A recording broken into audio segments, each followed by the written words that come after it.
Savez-vous qu'une parabole, c'est une histoire dans laquelle se cache une histoire qui est la véritable histoire de l'histoire? Bêtement, nous croyons que les paraboles, c'est fait pour expliquer. Mais dans l'Évangile, on voit le contraire. Pendant la journée, Jésus racontait des paraboles aux foules qui venaient l'entendre, et c'est dans l'intimité du cercle des disciples qu'il prenait le temps de les expliquer. Pourquoi? Parce qu'ils avaient auprès d'eux la clé du mystère. Toutes les paraboles de l'Évangile parlent de Jésus. Ce ne sont pas des fables de La Fontaine qui se termineraient par des leçons de morale, mais une parabole, c'est fait pour faire mystère. Et regardez-les, toutes nous parlent de Jésus. La perle précieuse, c'est Jésus. Le trésor caché dans le champ, c'est Jésus. Le filet de poisson, c'est Jésus. Le bon berger, c'est Jésus. Le semeur, c'est Jésus, mais le grain semé, c'est aussi Jésus. Le fils envoyé par le grand propriétaire de la vigne, c'est Jésus. Et même dans la parabole dite du fils prodigue, le père qui laisse partir son fils dans sa liberté, c'est Jésus. Mais le fils qui va au plus profond de notre misère, je dirais un peu vulgairement dans toutes nos cochonneries, pour faire allusion à l'emploi qu'avait trouvé le fils, Jésus n'a pas hésité à être traité de glouton, d'ivrogne, d'ami des publicains et des pécheurs. Eh bien, c'est lui qui est venu dans notre misère pour nous ramener vers le Père. Jésus. On raconte qu'un jour, Saint Pierre, pour rompre la somnolence des bienheureux au paradis, avait décidé d'organiser un concours, le concours du premier missionnaire. Alors les anges, pendant plusieurs jours, avaient installé les nuages en forme d'amphithéâtre. Ils avaient installé aussi une très bonne sono et chacun pouvait faire campagne pour tel ou tel candidat. Certains disaient le premier missionnaire, c'est Saint Paul. Il n'a pas hésité à partir jusqu'à Rome, il a fait de nombreux voyages apostoliques et nous lui devons la plupart du Nouveau Testament. D'autres disaient, mais nous l'avons déjà, c'est Sainte Thérèse de l'Enfant Jésus. Elle est la sainte patronne des missions. Sans quitter son monastère, elle a évangélisé et elle continue d'évangéliser.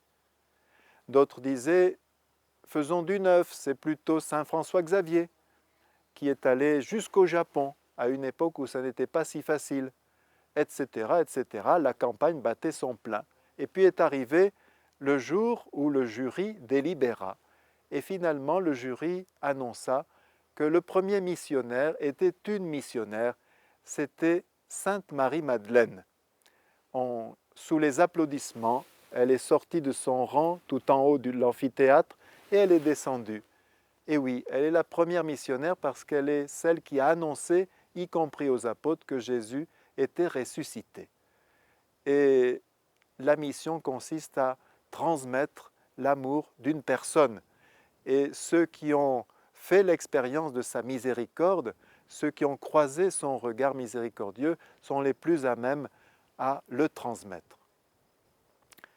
Nous sommes en 1977, le renouveau charismatique commence à prendre son essor en France et le père Yves Aubry a organisé un week-end de formation à la mission.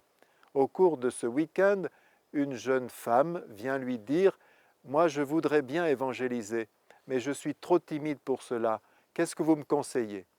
Et le père Yves Aubry, qui n'y allait pas par quatre chemins, lui dit « Comment allez-vous repartir chez vous ?»« Je vais repartir en bus. » Eh bien, parlez de Jésus à la première personne qui viendra s'asseoir auprès de vous. Alors elle dit, j'ai prié beaucoup en souhaitant que personne ne vienne s'asseoir près de moi. Je monte dans le bus, il y avait 2 places libres, j'en prends une et je continue de prier, Seigneur, fais en sorte que tout aille bien.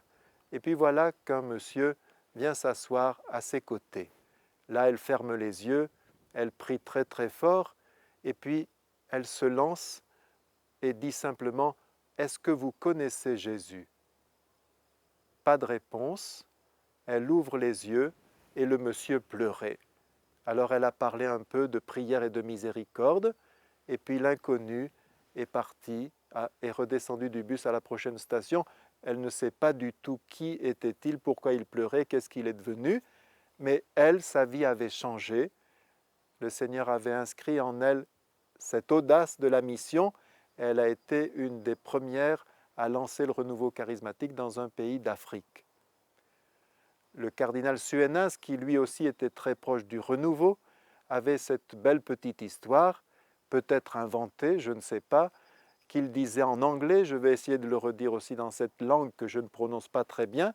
C'est un jeune Américain qui se plaint auprès du Seigneur dans sa prière. Oh my Lord, I have a problem. Oh mon Seigneur, j'ai un problème. And this problem is me. Et le problème, c'est moi. Je suis tout entier un problème. And Jesus replied. Et Jésus lui répondit. Oh my son, I have the answer.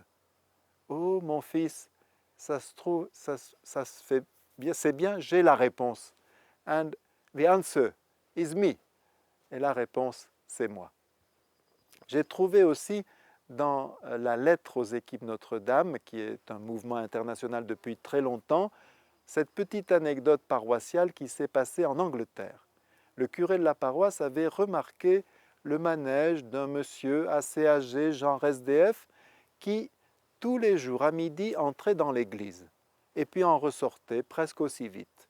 Mais comme dans l'église il y avait beaucoup d'objets de valeur qui n'étaient pas sécurisés, le curé s'inquiétait. Alors il a chargé le sacristain de faire une surveillance discrète. Mais le sacristain n'avait pas sa finesse, alors il a abordé tout de suite le personnage en question. Il lui a dit, dites monsieur, oui, qu'est-ce que vous venez faire tous les jours à midi? Ben, je viens prier. Ouh, vous priez vite vous. Eh bien oui, écoutez, j'entre et puis je vais jusqu'à l'autel et comme moi je ne sais pas quoi dire dans ma prière, je dis simplement Jésus, c'est Simon. Et puis je m'en vais, je ne sais pas dire d'autre chose. Puis un jour, Simon est renversé par un camion, on le conduit à l'hôpital et Simon est toujours d'une humeur très joyeuse. Il ne se plaint jamais, il trouve que tout ce dont on le nourrit, tous les soins qu'on lui fait, c'est vraiment merveilleux. Et une infirmière le lui fait remarquer. Vraiment, c'est facile de vous soigner, vous avez bon caractère. Oh, il dit, j'y suis pour rien. C'est mon visiteur, là. Votre visiteur, mais je ne vois pas souvent des personnes vous visiter. Ah, si, celui-là, il vient tous les jours à midi. Il se met là au pied de mon lit et il dit, Simon, c'est Jésus. Et oui, Jésus est la vérité, Jésus est le chemin, Jésus est la vie, Jésus est la réponse à la soif de l'homme. On peut dire qu'il est le Verbe. Il donne sens à la vie exactement comme le verbe grammatical donne sens à la phrase.